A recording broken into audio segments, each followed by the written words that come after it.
Non, c'est une plénière à l'image de l'année qu'on a vécue. Un peu les choses pas forcément bien structurées, des documents importants mais qui sont votés certes, même s'ils sont envoyés dans des délais, mais on utilise les délais toujours de manière limite. Même aujourd'hui, quand on regarde la date d'expédition et la date de tenue, les choses ne sont pas respectées véritablement. Mais c'est chose que j'ai eu l'habitude de dire déjà. D'autre part, nous estimons que nous étions quasiment en vacances. Vous avez vu voir l'hémicycle.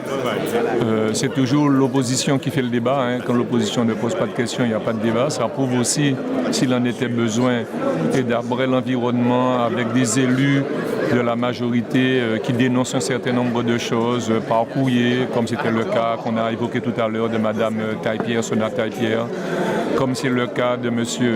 Pélage qui dernièrement a fait une déclaration sur les ondes, comme c'est les rumeurs éventuelles entre d'autres élus de la majorité. Je pense que cette majorité-là a quelques difficultés. Nous aimerions avoir un budget à voter aujourd'hui parce qu'il semblerait qu'ils ont les difficultés aussi à fabriquer, à confectionner le budget. Mais il a promis d'avoir le vote du budget en janvier, c'est-à-dire le mois prochain. C'est l'acte le plus important. Maintenant, quant à l'ordre du jour même d'aujourd'hui, à savoir le plan de convergence, je l'ai lu et relu. La loi demandait un certain nombre de choses, nous oblige. Donc aujourd'hui, c'est la relation entre l'État, la collectivité régionale, départementale et le PCI. Par contre, il y a même un collègue de la majorité qui l'a dit, c'est quasiment une recentralisation parce que l'État est pilote sur tout. En dehors du pilotage, l'État freine même les investissements. Quand les collectivités proposent 1 milliard et donc une participation de même niveau qu'entre les collectivités et l'État, comme l'État n'a pas les moyens, il demande ou de facto il réduit les investissements. Aujourd'hui, nous voyons que le président même a voté il n'y a pas si longtemps le plan Cahors. Nous sommes bloqués dedans et je pense qu'on aura à voir. Il dit aujourd'hui qu'il devait mettre 10 millions, 30 millions plutôt pour les 3 prochaines années sur l'amélioration de l'habitat pour les personnes dites défavorisées et relancer l'économie, notamment au niveau artisanal, en faisant appel aux artisans. Moi, ce que je sais à la date d'aujourd'hui, c'est qu'il n'y a pas 30 millions, parce que l'année dernière, ils ont dit qu'ils ont mis 10 millions, ce n'était pas vrai. C'était peut-être 10 millions en AP, en autorisation de programme, mais en crédit de paiement, c'était 5 millions, et on n'a même pas fait les 5 millions. Et l'année 2019, a priori, c'est la même chose. Donc c'est un mensonge, parce que la vraie opérationnalité, c'est le crédit de paiement. C'est ce que vous payez cash. Et quand vous dites que vous affichez 10 millions et que vous en faites 5, ça veut dire que vous avez menti. Mais là, on aura l'occasion de voir.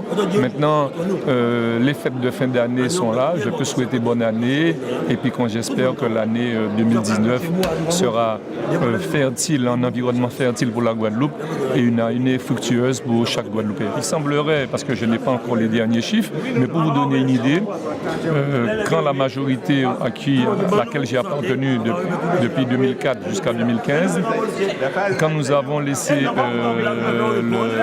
le charge du personnel à 48 millions, quand on est arrivé ici, on l'avait trouvé à 35 ou 38 millions, soit 10 millions en 11 ans. Et aujourd'hui, on est passé de 48, semble-t-il, à 73, soit 25 millions en 2 ans et demi, moins de 3 ans. Donc ça aussi, on verra. Maintenant, la population jugera de l'efficacité de ce bilan d'étape. On veut dire on est à mi-parcours. Pour moi, il n'y a pas grand-chose encore, mais bon, peut-être que dans les 3 prochaines années, nous serons surpris agréablement. On verra bien, c'est la population qui nous dira tout cela. Déjà, le plan de convergence que nous avons présenté, que nous allons signer la semaine prochaine avec l'État, le département et les OPCI, pour pouvoir consommer sur les 2 ans à venir rapidement les 198 millions que l'État met en place, qui va remplacer le contrat plan État-région. Nous avons des projets, de grands projets tels que le campus de santé, le sport, la culture, les constructions des infrastructures sportives et culturelles, et aussi surtout les lycées. Donc l'eau, si on peut faire entrer une partie dedans. Donc tout ce qui est important pour la Guadeloupe. Ensuite, nous avons discuté un peu de l'octroi de mer, où certains produits ont été, l'exonération a été diminuée de 25 à 10%, et une harmonisation avec l'octroi de mer de certains produits avec la Martinique. Parce que nous nous sommes rendus compte aussi à certains moments qu'il y avait une forme de détournement des produits qui passaient par la Martinique et ensuite qui entraient en Guadeloupe. Donc avec la Martinique, il y a un travail qui a été fait avec mes services, avec M. Jallet, de manière à harmoniser tout cela. Et par la suite, nous avons un peu expliqué, il faut le dire parce qu'on entend trop souvent certaines choses sur le terrain.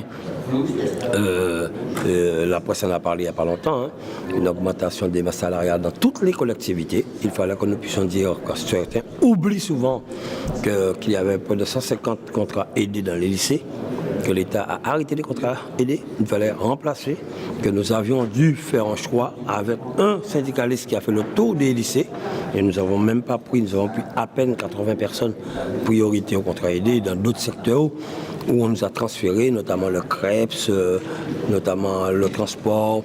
Vous avez aussi des choses que nous avons dû faire. Bon, nous expliquerons le budget, mais c'est pas grave. Et par la suite, c'est l'annulation par le tribunal administratif de la délibération que nous avons prise de manière à créer l'EPIC. Et en nous reprochant que c'est l'État seul qui doit créer un EPIC. Donc nous revenons à l'établissement public administratif. Donc nous sommes en train de travailler parce que les EPIC existent, notamment en Martinique et en Guyane, mais n'ont pas été querellés par les syndicats parce que la population martiniquaise a privilégié l'emploi des Martiniquais d'abord au lieu de problèmes juridiques et administratifs.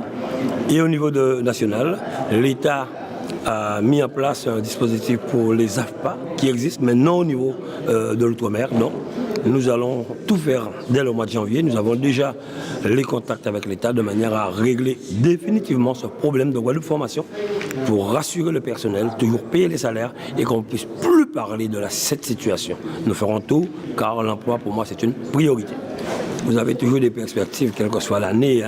Les choses vous tombent dessus, des choses qui n'existaient pas. Il faut parer au plus pressé, comme on dit. Mais nous sommes là, nous sommes responsables.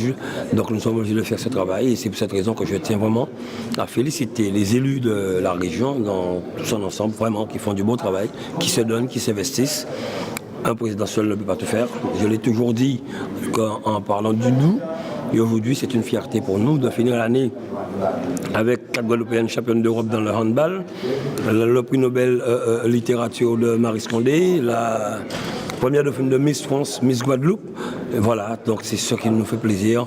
Et je profite pour souhaiter vraiment de belles fêtes de fin d'année et surtout une nouvelle année avec beaucoup de santé aux Guadeloupéens, surtout santé, et je leur redis beaucoup de solidarité, mais surtout de la fraternité entre nous. Qu'on puisse se parler, quelles que soient nos différences politiques, syndicales et religieuses, mais qu'on puisse se parler, qu'on puisse se dire les choses sans s'entretuer, sans s'engueuler, car nous sommes, qu'on le veuille ou pas, d'un côté, tous parents, tous frères, tous des amis dans ce petit département de 396 000 habitants.